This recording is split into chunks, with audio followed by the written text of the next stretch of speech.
पिछले एपिसोड में दूसरा वाले टीम की कैप्टन ने अपने पावर को एक्टिवेट कर लिया था और अब इसका यूज करके वो युहाओ पर अटैक करने के लिए रेडी हो गई थी। फिर वो युहाओ से कहने लगती है कि अब मैं तुम्हें बिल्कुल भी नहीं छोड़ने वाली और अब इसीलिए तुम मेरे मार्शल सोल के ट्रू फॉर्म के टेरिफाइंग पावर को एक्सपीरियंस करने के लिए रेडी हो जाओ। अब इतनी बात कहने के बाद वो अपने sixth soul skill blood spike का यूज करने के लिए रेडी हो जाती है। तब इसका वजह से हम देखता है कि वांग को युहाओ के बारे में चिंता होने लगती है, लेकिन वही हम देखते हैं कि युहाओ को इसके बारे में कोई डर नहीं होता और वो अपने लाइफ रिफ्लेक्शन सील का यूज करने के लिए रेडी हो जाता है। वही हम देखते हैं कि कैप्टन ने अपने पावर का यूज करके अटैक कर दिया था, जो कि सच में काफी खतरनाक होती है, लेकिन अभी भी हम देखता है कि युहाओ ने इसका अटैक को रोक लिया था और फिर वो भी अपने पावर का यूज करके इस पर अटैक कर देता है, जिसके वजह से वो इसके सामने कुछ भी नहीं कर पाती। तब इसे देख टियान में युहाओ से कहता है कि तुमने मेरा लाइफ रिफ्लेक्शन सील का बहुत ही अच्छे से यूज किया, लेकिन फिर भी मैं चाहता हूँ कि तुम इसमें केयरफुल रहो, क्योंकि उस लड़की का बैट मार्शल सोल स्पिरिट हो सकता है और रिजनरेट भी हो सकता है। वही उधर हम देखता है कि लड़की फिर से अपने बैट मास्टर सोल के पावर का यूज करने के लिए रेडी हो गई थी, जिसे देख नेशनल मास्टर कहने लगता है कि dark gold 3 headed bat king एक एक्सेप्शनल मार्शल सोल है। वहीं इसे देख सेंसी कहने लगता है कि ये तो बहुत बड़ी प्रॉब्लम है, क्योंकि लेजेंड के अनुसार हमारे एंसेस्टर तैंग सेंग ने भी एक बार dark gold 3 headed bat king के साथ में फाइट किया था और उसमें तैंग सेंग के लिए भी जीत पाना काफी मुश्किल था।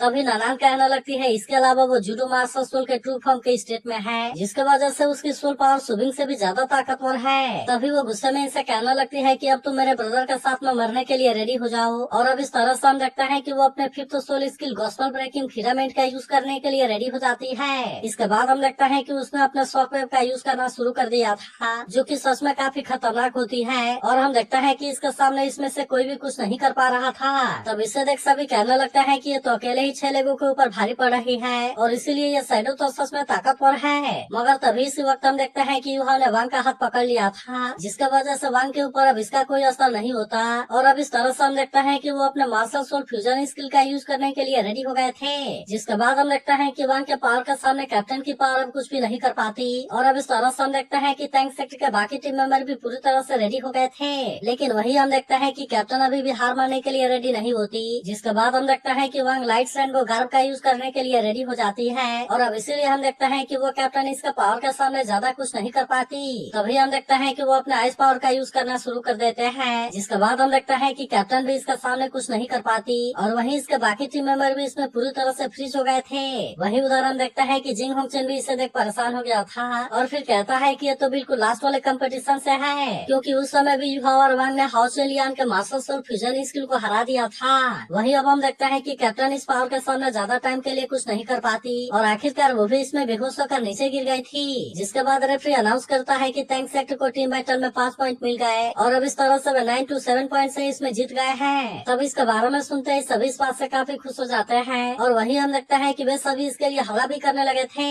लेकिन वही हम देखते हैं कि जिंग होंगचन और टियान इस बात से बिल्कुल भी खुश नहीं होते और अब इसीलिए हम देखते हैं कि वे यहाँ से जाने के लिए रेडी हो गए थे। वही उधर हम देखते हैं कि नेशनल मास्टर भी इस बात से काफी हैरान था और फिर कहता है कि ये लड़का तो सच में बहुत ही इंटरेस्टिंग है। इसके बाद अगले सीन में हम देखते हैं कि हाउस स्कूल गाइड वाले कंपटीशन में भी जाने के लिए रेडी हो गया था और फिर कहता है कि दिन में लाइट कंपटीशन की वजह से काफी थकावट आ गई, लेकिन इसके अलावा रात में भी कंपटीशन के लिए जाना है। तभी इस पर वांग कहती है कि तुम्हें इसमें नहीं जाना और तुम तो इसके बारे में जानते हो। तब इस पर युहाओ से कहता है कि स्कूल मास्टर कंपटीशन में ऐसा काम नहीं चलेगा, क्योंकि ये असल में सनून एकेडमी से भी ज्यादा एडवांस है और इसीलिए तुम यहाँ पर एडवांस स्कूल गाइड टेक्नोलॉजी के बारे में भी जान सकते हो। तभी इसी बीच हम देखते हैं कि मैनेजर ने भी इसे देख लिया था, इसीलिए वो इसके पास आकर कहने लगता है कि सर फाइनली आप यहाँ पर आ गए, क्योंकि आज रात के एलिमिनेशन राउंड में केवल आपका ही इंतजार था। तभी युहाओ से कहता है कि तुम ज्यादा ही एक्साइटेड दिखाई दे रहे हो। जिसके बाद मैनेजर से बताता है कि आज कंपटीशन का एक नया सिस्टम अनाउंस हुआ, जिसके वजह से प्लेयर सीधे अपने बनाए हुए सोल गाइड वेपन का यूज करके फाइट कर सकते हैं और इसके अलावा इसमें लाइफ और डेथ के बारे में भी कोई गारंटी नहीं होगी। तब इसके बारे में सुनते ही वांग और काइतो इस बात से काफी परेशान हो जाते हैं, लेकिन वही हम देखते हैं कि युहाओ को इसके बारे में कोई चिंता नहीं होती। इसके बाद अगले सीन में हम देखते हैं कि वे सोल गाइड कंपटीशन के लिए आ गए थे, जहाँ पर कि सबसे पहले युहाओ और काइतो ही अपने सोल गाइड को बनाने में कामयाब होते हैं, लेकिन वही कुछ देर के बाद हम देखते हैं कि इनको दिया हुआ टाइम भी ओवर हो गया था और अब इसीलिए हम देखते हैं कि वे लाइफ और डेथ बैटल में एंटर करने के लिए रेडी हो जाते हैं। इसके बाद हम देखते हैं कि स्टेज भी पूरी तरह से रेडी हो जाता है और अब इसीलिए मैनेजर दोनों साइड से प्लेयर को आने के लिए कहता है, जिसके बाद हम देखते हैं कि वहाँ भी इसके लिए रेडी हो गया था,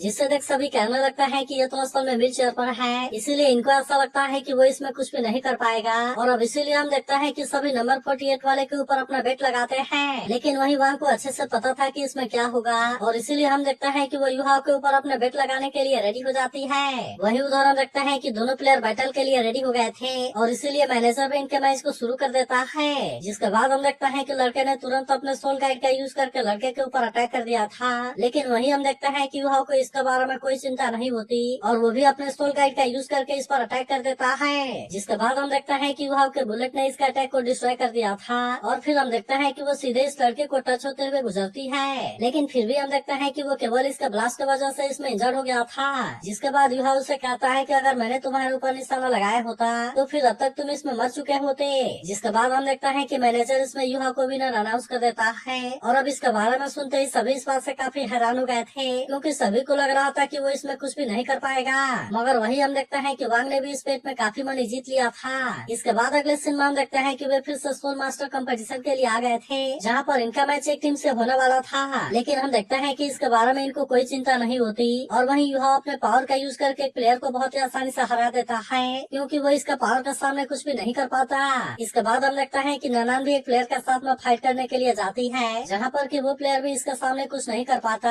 और फिर हम देखते हैं कि ननान इसे बहुत ही आसानी से हरा देती है। इसके बाद हम देखते हैं कि फाइट करने के लिए काइतो जाता है जिसने कि अपने सोल गाइड से अटैक करके प्लेयर को सीधे आसमान में भेज दिया था। इसके बाद हम देखते हैं कि इनका टीम बैटल भी होता है जिसमें कि वो टीम भी इनके सामने कुछ नहीं कर पाती और हम देखते हैं कि युहा और वांग अपने मास्टर सोल फ्यूजन स्किल का यूज करके इनको बहुत ही आसानी से हरा देते हैं। जिसके बाद हम देखते हैं कि सभी इस बात से काफी खुश हो गए थे क्योंकि इनकी टीम सभी 6 मैचों में जीत कर नंबर 1 पर आ गई थी। इसके बाद अगले सीन में हम देखते हैं कि टीचर जामा टैंक सेक्टर के बारे में बात कर रही थी जहाँ वो कहने लगती है कि टैंक सेक्टर ने सभी 6 मैच को जीत कर नंबर 1 पर आ गया, जबकि कल सेकंड क्वालिफिकेशन स्पॉट के लिए हमारा मैच सनून अकेडमी से होगा। वही मास्टर माँ कह रहा था कि सिर्फ 5 मैच में जीत गए हैं जबकि हम केवल 4 मैच में जीते हैं और 1 मैच को हारे हैं, इसीलिए सिचुएशन हमारे लिए बहुत ही अनफेवरेबल है। वही सिलेक्ट टीम का एक प्लेयर कहता है कि अगर हम कल के मैच में हार भी गए तो उसके बाद भी हमारे पास में 5 विन और 1 लॉस होगा, जिसका वजह से हमारे पास में अभी भी लास्ट वाला मैच को जीतने के लिए चांस है। जबकि वही मास्टर माँ कहता है कि अगर हम इसमें हार गए तो फिर हम इसमें पूरी तरह से एलिमिनेट हो जाएंगे,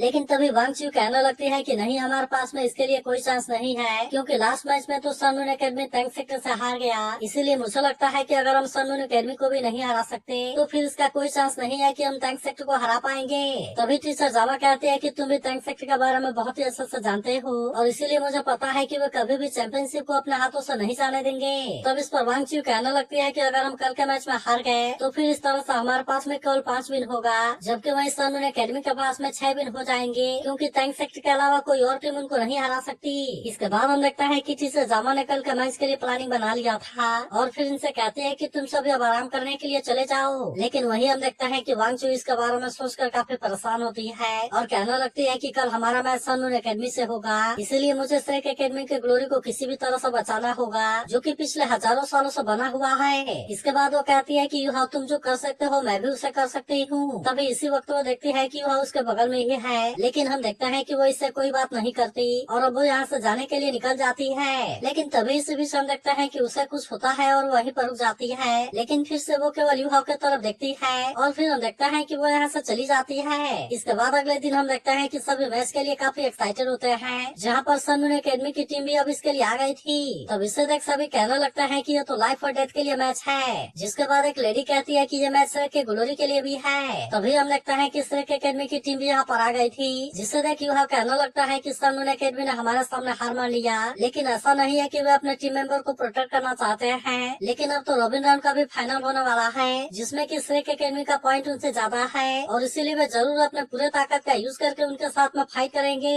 लेकिन तभी हम देखते हैं कि सनून अकेडमी अपनी टीम में कुछ नए प्लेयर को लेकर आया था और अब इसीलिए युहा परेशान होता है कि पता नहीं इनके पास में कैसी ताकत होगी, लेकिन वही अब हम देखते हैं कि रेफरी के बीच के इंडिविजुअल मैच को स्टार्ट करने के लिए रेडी हो गया था और इसीलिए वो दोनों टीम से अपने अपने प्लेयर को भेजने के लिए कहता है, जहाँ पर हम देखते हैं कि वांग च्यू इसके लिए आई होती है और वहीं अब वो लड़का इसके ऊपर अटैक करना शुरू कर देता है, लेकिन हम देखते हैं कि वांग च्यू भी उससे कोई कम नहीं होती, इसीलिए वो भी अपने पावर का यूज करके इसका सामना करने लगती है और हम देखते हैं कि वो इसके सामने कुछ भी नहीं कर पाता। इसके बाद हम देखते हैं कि वांग च्यू भी इसके ऊपर अटैक करने के लिए कोशिश करती है, लेकिन वो लड़का भी अपने आप को इसके अटैक से बचा लेता है। तभी हम देखते हैं कि वो फिर से अपने स्केलेटन का यूज करना शुरू कर देता है और अब इस तरह से उसने यहाँ पर बहुत सारे बम को बिछा दिया था। फिर वो वांग च्यू से कहता है कि तुम इससे ट्राई करने के लिए रेडी हो जाओ और अब इस तरह से वो अपने force powerful skill skeleton dream का यूज करने के लिए रेडी हो जाता है। जिसके बाद हम देखता है कि चारों तरफ से स्केलेटन इसके ऊपर अटैक करना शुरू कर देते हैं और वहीं हम देखता है कि वो लड़का अपने सोल गाइड का भी यूज करके इसके ऊपर अटैक कर रहा था। लेकिन तभी हम देखता है कि वांग चू भी अपने पावर का यूज करना शुरू कर देती है, जिसका वजह से वो लड़का भी इसके सामने कुछ भी नहीं कर पाता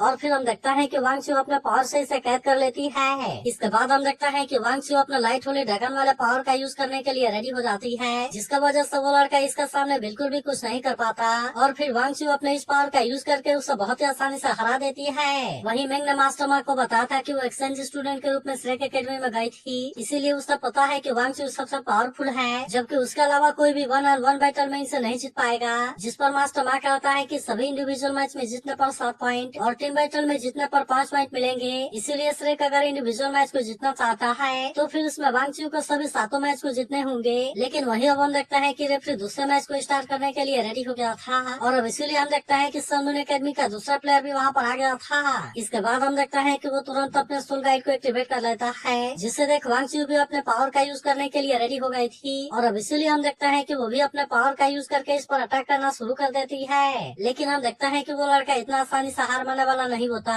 और वो किसी तरह से इसके सारे अटैक से अपने आप को बचाने लगता है। मगर तभी हम देखता है कि वांग चू अपने गोल्डन परसेप्शन वाले पावर का यूज करने के लिए रेडी हो जाती है और अब इस तरह से वो सीधे इस पर अटैक करने के लिए आ गई थी। जिसके बाद हम देखता है कि वो लड़का भी इनविंसिबल शील्ड का यूज करके अपने आप को बचा लेता है। तब इससे देख टीचर जाना समझ जाती है कि वो वांग चू को थकाना चाहते हैं। वहीं कैतो भी कहने लगता है कि इनविंसिबल शील्ड की कीमत काफी ज्यादा है, जबकि इस लड़के ने तो एक साथ में 2 इनविंसिबल शील्ड का यूज किया और इसीलिए ऐसा लगता है कि सनमून एकेडमी ने वांग चू को थकाने के लिए बहुत ज्यादा इन्वेस्ट किया है। वहीं हम देखता है कि वांग चू ने अपने पावर से इसके इनविंसिबल शील्ड को तोड़ दिया था, लेकिन इसके बाद वो लड़का और भी इनविंसिबल शील्ड का यूज करने लगता है। इसीलिए हम देखता है कि सभी इस बात से काफी हैरान हो गए थे और वहीं सेंसी भी कहता है कि आखिरकार इसके पास में कितने इनविंसिबल शील्ड है। मगर वही हम देखता है कि वांग चू भी इतना आसानी से हार मानने वाली नहीं होती, इसीलिए वो इसके सारे इनविंसिबल शील्ड को तोड़ देती है, जिसके वजह से वो लड़का अब इसके सामने कुछ भी नहीं कर पाता और फिर हम देखता है कि वो इसके सामने सरेंडर कर देता है। जिसके बाद हम देखता है कि सभी इस बात से काफी खुश हो गए थे और फिर कहने लगता है कि हमारा कैप्टन ने तो कमाल कर दिया। वहीं रुआबिन कहने लगता है कि मुझे इस कंपटीशन में अपने आप को प्रूव करना होगा, क्योंकि उसने अपने ब्रदर से प्रॉमिस किया था कि जब उसके इसका हो जाएगा तो वो उससे भी आगे निकल कर दिखाएगा। अब इसीलिए हम देखता है कि वो सीधे टीचर जामा के पास आता है और कहता है कि आप मुझे इसमें क्यों नहीं भेजती। लेकिन हम देखता है कि टीचर जामा इसके लिए रेडी नहीं होती और कहने लगती है कि हमें अपने प्लान के अनुसार ही काम करना होगा और तुम इस बात को याद रखना कि टीम की ग्लोरी इंडिविजुअल ग्लोरी से ज्यादा है। वहीं हम देखता है कि वांग चू तीसरे मैच के लिए भी रेडी हो गई थी और अब इसीलिए सनमून एकेडमी का तीसरा प्लेयर भी वहाँ पर आ गया था। वहीं मास्टरमाइंड ने प्लान बनाया था कि अगर श्रेक एकेडमी वांग चू का यूज करके सभी इंडिविजुअल मैच को जीतना चाहती है तब इस तरह से वो पहले 6 मैचों में वांग चू को थकाने के लिए कोशिश करेंगे और फिर उसके बाद होंगचुन और मेंग 3 पॉइंट को हासिल करेंगे। जिसके बाद हम देखता है कि इस तरह से श्रेक के पास में 7 पॉइंट और इनके पास में 3 पॉइंट हो जाएंगे। जिसके बाद अगर वे टीम बैटल में जीत गए तो फिर इस तरह से वे इनको हरा देंगे। वहीं हम देखता है कि वांग चू ने तीसरे प्लेयर को भी बहुत ही आसानी से हरा दिया था, जिसे देखते ही सभी इस बात से और ज्यादा खुश हो गए थे। लेकिन तभी हम देखता है कि वांग चू इंडिविजुअल मैच के लिए गिव अप कर देती है और फिर कहती है कि हम सीधे टीम बैटल में जाना चाहते हैं। जिसके बारे में सुनते ही मास्टरमाइंड इस बात से काफी हैरान हो गया था और फिर वो कहता है कि क्या सच में तुम इंडिविजुअल मैच के लिए गिव अप करना चाहते हो। लेकिन तभी हमें पता चलता है कि यह सब असल में टीचर जावा की प्लानिंग है, क्योंकि उसका प्लान था कि वो सबसे पहले वांग चू को ही इसमें भेजेगी, जिसमें कि वे केवल 3 पॉइंट को जीतने के लिए कोशिश करेंगे और फिर इस तरह से वे इंडिविजुअल मैच के लिए गिव अप कर देंगे, क्योंकि इनके पास में 2 मार्शल सोल फ्यूजन स्किल का चांस होगा। इसीलिए अगर इन्होंने टीम बैटल में जीतकर 5 पॉइंट को हासिल कर लिया तब इस तरह से इनके पास में 8 पॉइंट हो जाएंगे और इस तरह से वे इसमें जीत जाएंगे। वही मास्टरमाइंड कहने लगता है कि अगर हम इसमें वांग चू को पूरी तरह से थका नहीं पाए तो कोई बात नहीं, क्योंकि फिर भी हमारे पास में 7 पॉइंट हो गए हैं। जिसके बाद रेफरी अनाउंस करता है कि श्रेक एकेडमी ने इंडिविजुअल मैच के लिए गिव अप कर दिया है और इसीलिए हम सीधे टीम बैटल में एंटर करने वाले हैं। वही हम देखता है कि वांग चू तुरंत अपने टीम मेंबर के पास में आ गई थी, जहाँ पर कि वे जल्दी से उसे अपने सोल पावर को रिकवर कर लेने के लिए कहते हैं। तभी टीचर जामा आकर कहती है कि तुमने इसमें काफी अच्छा किया, लेकिन सबसे पहले तुम्हें अपने सोल पावर को रिकवर कर लेना चाहिए, क्योंकि वैसे भी हमने अपने प्लान के पहले स्टेप को पूरा कर लिया है और अब इस तरह से हमारे पास में आने वाले टीम बैटल के लिए एडवांटेज होगा। लेकिन वही हम देखता है कि सनमून एकेडमी का एक प्लेयर बहुत बुरे तरीके से इंजर्ड हो गया था, इसीलिए वो इसमें पार्टिसिपेट नहीं कर सकता और इसीलिए इनके केवल 6 प्लेयर इसमें पार्टिसिपेट करेंगे। मगर अभी भी हम देखता है कि होंगचुन को अपने ऊपर पूरा यकीन होता है और वो कहता है कि हम इसमें जरूर जीतेंगे। तभी मास्टरमाइंड से कहता है क्या तुम्हें याद है कि टियानर ने पिछली रात को क्या कहा था, और अगर इसमें हार गए तो फिर तुम्हारे साथ में क्या होगा। जिसके बाद हम देखते हैं कि जियान ने कहा था कि तुम इसमें कामयाब हो जाओ या पूरी तरह से बर्बाद हो जाओ, क्योंकि अगर तुम इसमें जिंदा भी बच गए तो उसके बाद भी तुम मारे जाओगे। जिसके बाद होंगचे ने कहा था कि आपको इसके बारे में चिंता करने की कोई जरूरत नहीं है।